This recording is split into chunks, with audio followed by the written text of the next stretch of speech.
Hey, welcome to Graphic Policy Television, GPTV. I'm Brett. In my hands is To Dance Special Edition, a memoir by Siena Cherson Siegel with artwork by Mark Siegel. This is the original graphic novel. There's a second one that's come out, a sequel to it, called Tiny Dancer, that is out this week.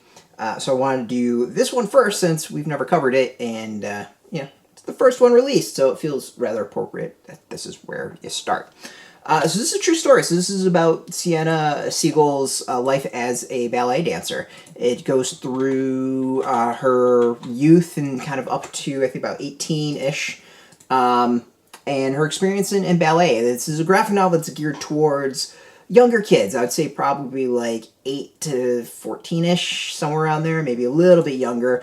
And it's, really kind of just basics in her experience with ballet. It does not go, I would say, too deep into any of like the experience. It doesn't really talk about the negative a whole lot. There's some things that are kind of hinted at, but it never it quickly touches upon a whole bunch of subjects in like short chapters. And it's interesting. Like I would say that it's maybe like a good introduction to ballet for someone who might be into it. What I think is actually more interesting, and maybe those who are really in ballet would appreciate it more, is that, it does some name checking. Like, this happened in real life. This is her experience, and it's clearly, like, a very important time in ballet. She kind of goes into a little bit about how, like, the Russians kind of dominated it. Then that there was these, like, schools opened up. A lot of Russians worked at them. And, there's a big deal of, like, Baryshnikov coming over to the U.S. and one particular ballet group.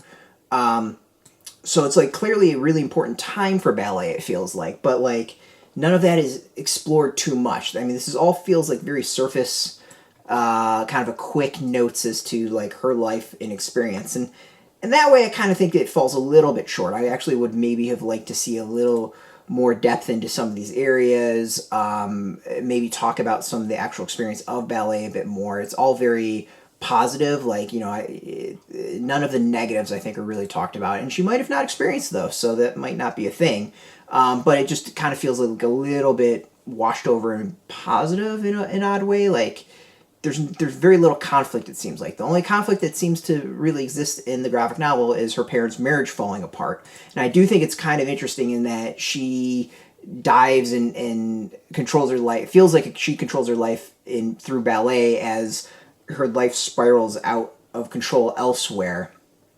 And I'm sure there are some shrinks that could probably have a field day with that sort of thing. But again, it's not anything that's really explored or discussed. I just kind of like make those connections. I think it's interesting that while there's strife in her home life, she's like controlling and happy and focused on this one thing. So, I would point and say there's probably a connection there, but who knows? But overall, like, if you have someone in your life, a younger reader that is interested in ballet and kind of wants to get an idea of the experiences a little bit and maybe appreciates the moves and the motions and all that, they might enjoy this graphic novel. Like, to me, it just feels very, very surface in some ways. I think the art is solid. Like, I really like the art style. There's a definite flow to it that I think is really interesting. It doesn't, I think, quite take maybe advantage of its subject as much as it can, but overall, it's good. It's good. It's interesting, and there's some really, I think, cool page layouts and decision when it comes to that. So overall, like, it's not a bad graphic novel, and I think for younger readers they'll appreciate it. And maybe someone that enjoys ballet a little bit more than me, maybe knows a little bit more, would appreciate it as well. But for me, like, it just feels a little surface level, I think is the best way of putting it. Like, it's not a bad read, but at the same time, like, I expected something a little bit more about her life, maybe a little bit more conflict, a little bit more openness, or going into the kind of the negatives. But it's not there. It's all very kind of a positive take on the experiences, and that might be her experience, and that's totally cool. But for me, it wasn't quite gripping enough. It's out now, though. You can go get this. It's been out for a bit. It is a pretty solid graphic novel. You should be able to get it from your comic shops. We've got a link beneath this video. Put in your zip code. Tell if your comic shop's near you. No shop, no problem. We'll have some links underneath the video. There'll be affiliate links, so we get a small percentage by doing that. You help support our site. I want to thank the publisher, Atheneum Books for Young Readers. Appreciate the review copy, and of course, thank you all for watching. If you're into graphic novels, if you're into comics, check us out every single day at graphicpolicy.com. We're on Twitter, Facebook, YouTube, Tumblr, all at Graphic Policy, keeping it nice and consistent. So until next time, keep reading those comics, and keep it geeky.